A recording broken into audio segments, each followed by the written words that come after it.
Berarti ya sekali lagi untuk closing ya, sekali lagi kita berterima kasih selaku yang apa ya, maksudnya saya nggak dituakan, saya pakai ya.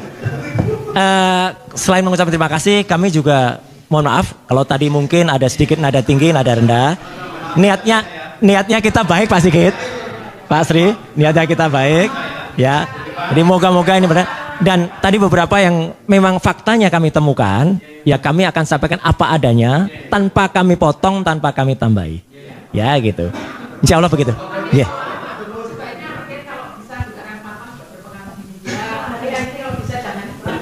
Loh, justru itu saya kan matur apa adanya.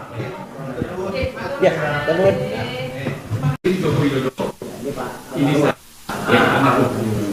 Pak, tapi memang nanti kalau kita nggak berada, tapi kalau misalnya sampai ke ranah hukum yang nanti sangat berkualitas atau berperan itu bukan 1000 foto, bukan, tapi lembar ijazah asli. Itu aja orang ini.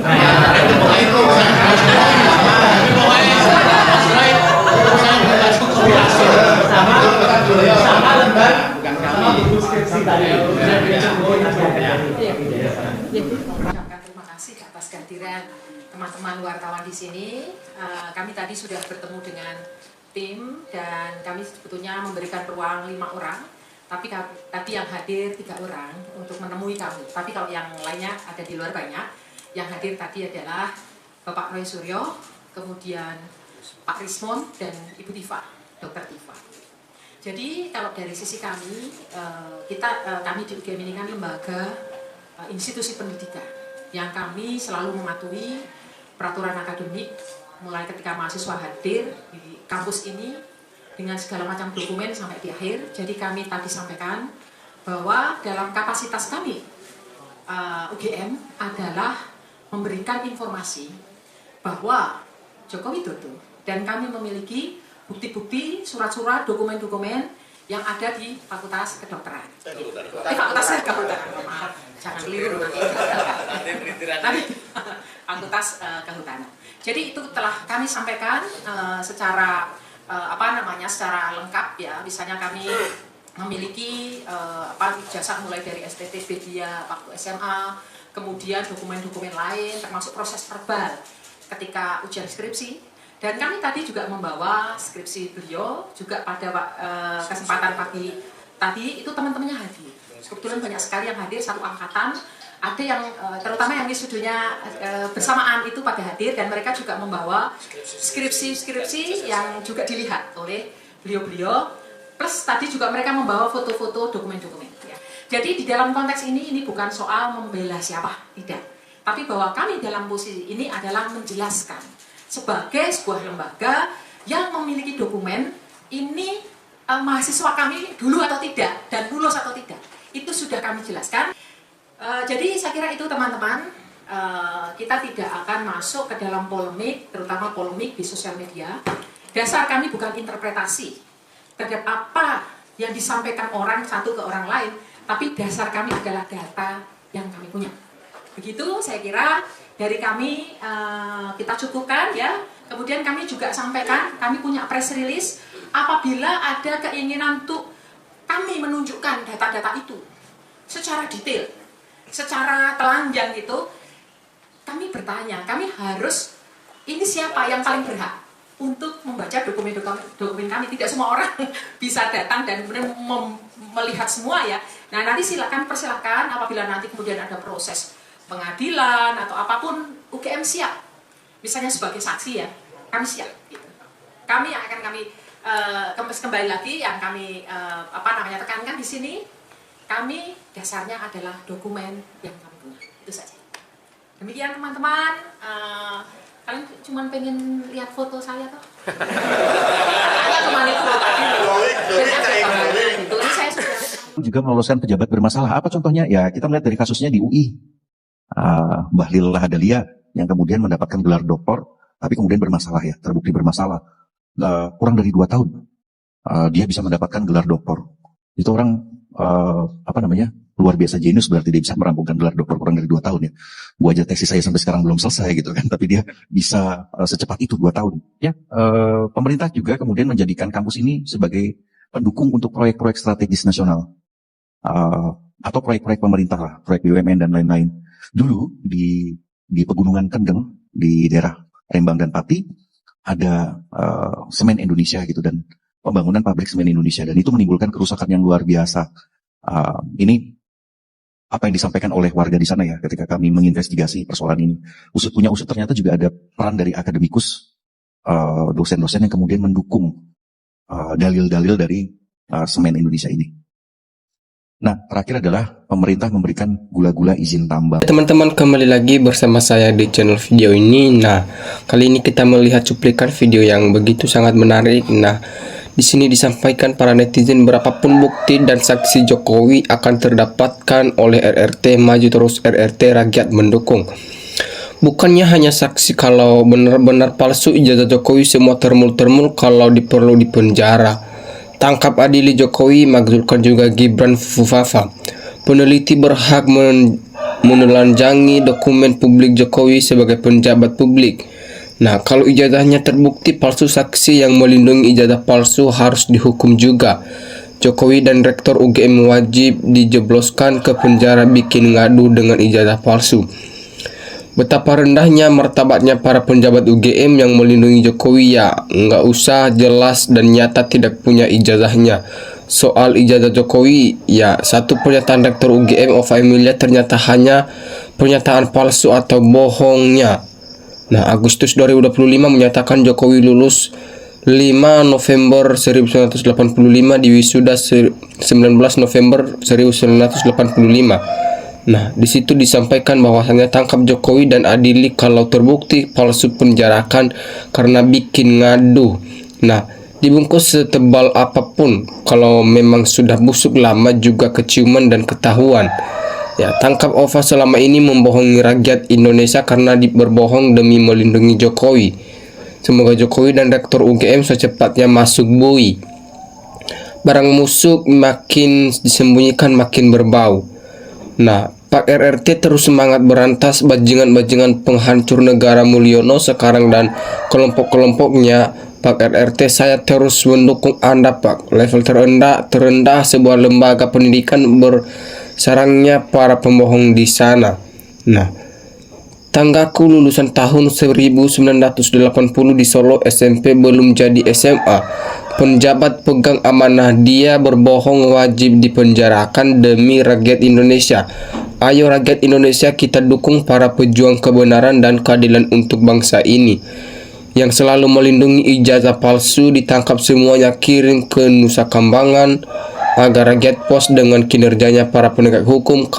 Kalau Kapolri itu tidak bisa diharapkan untuk bisa menegakkan hukum yang memang benar-benar. Nah, gila ini Wening 11-11-12, Ova lampir bohong, gak bisa runtut ini. Ova dan Wening harus diseret ke pengadilan karena berbohong dan melindungi Jokowi atas kepalsuan ijazah Joko Widodo. Nah, lanjut terus, RRT tumbangkan terjek, termul hanya nyusep. Penjarakan Jokowi dan termul-termul, termasuk pihak UGM yang berbohong tentang ijazah Jokowi. Nah, Rektor juga wakil rektor dan semua staf yang membantu dalam kejahatan dokumen ijazah palsu Jokowi wajib juga dihukum, dipenjarakan sesuai undang-undang yang berlaku di negara kita agar menjadi pembelajaran untuk yang lain dan tidak terjadi lagi di kemudian hari. Nah, logikanya kalau ijazah Jokowi asli nggak bertele-tele seperti ini prosesnya. Kenapa harus begitu ruwet? Kalau ijazah sarjana Jokowi asli tunjukkan saja dan sereh untuk diteliti. Ya, semoga mantan presiden dan rektor UGM segera tinggal di Hotel Prodeo.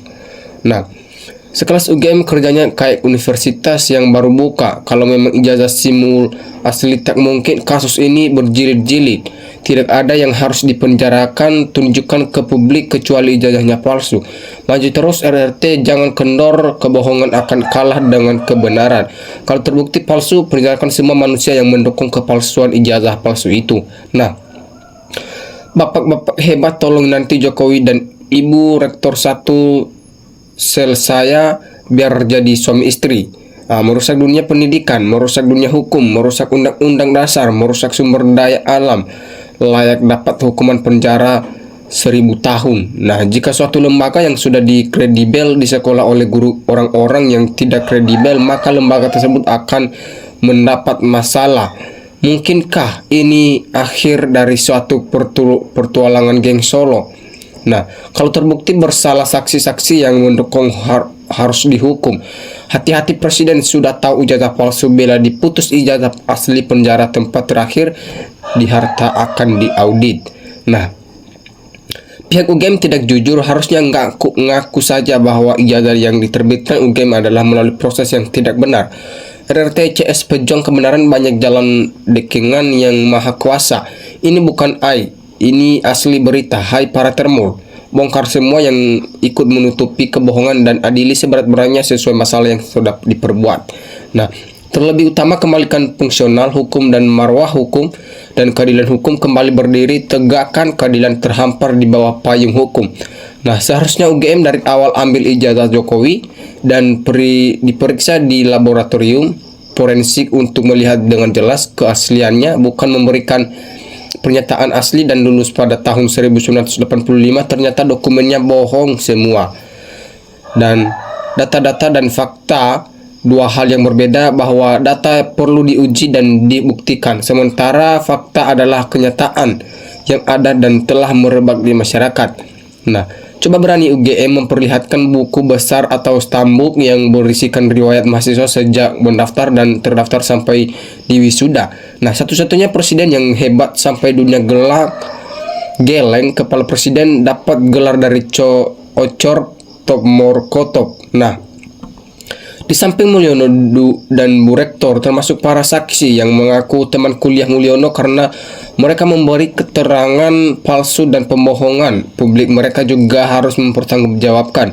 Nah, rakyat jelata yang menuntut ilmu kerja keras dan berhasil mendapat gelar akan merasa sia-sia sekolah Bapak Jokowi telah merusak tatanan etika dan kerusakan menjalar kesegalaan bidang. Sadarlah. Nah, Presiden udah tahu ijazah palsu, hanya menunggu kejujuran hakim. Bila diputus asli akan masuk bui dan dipecat. Rakyat bersama RRT dan UGM yang jiwa lurus dan menjaga kejujuran mulai memberikan data terbuka terkait ijazah Jokowi yang harusnya disaksi yang berbohong. Ini menyangkut pendidikan hajat bangsa dan negara. Nanti bohong sudah menjadi biasa, padahal Allah sudah melarang keras. Berbohong salah satu ciri-ciri orang munafik yang dibenci Tuhan.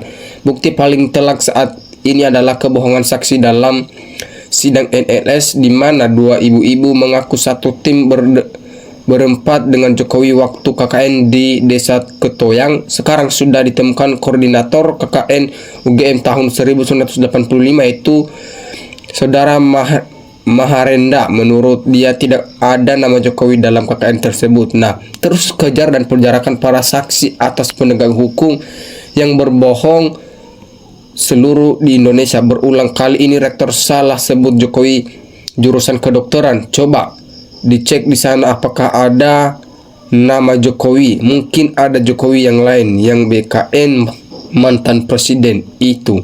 Nah, video ini harus di-save. Tetangga pernyataan Prof. Wening yang kepleset menyatakan Jokowi dodok dari fakta kedokteran dan bersedia memberikan ketodok secara rinci. Berapa besar dosa jarilah bagi mereka dan pemandu serta pendukung kebohongan.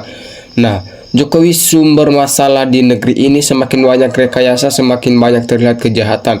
Indonesia punya guru besar tiap-tiap fakultas, UI, UGM, ISU, dan lain-lain. Masak satu kasus negara, satu kasus nggak bisa dianalisis, satu ijazah tidak bisa dibongkar. Bagaimana cara sah dan legal untuk bisa mendapatkan aneh bin anjay. Hari semakin hari jiwa-jiwa orang terpilih selalu dimudahkan Tuhan. Saya yakin UGM masih banyak akademis yang tahu yang sebenarnya namun mungkin takut. Bohong rektor UGM ini tunjukkan saja dan periksa yang ahlinya. Ya, kalau emang kenapa tidak dari kemarin ditunjukkan? Apa sengaja mau rumitkan masalah? Ya, oke teman-teman, sekian pembahasan kita kali ini. Terima kasih.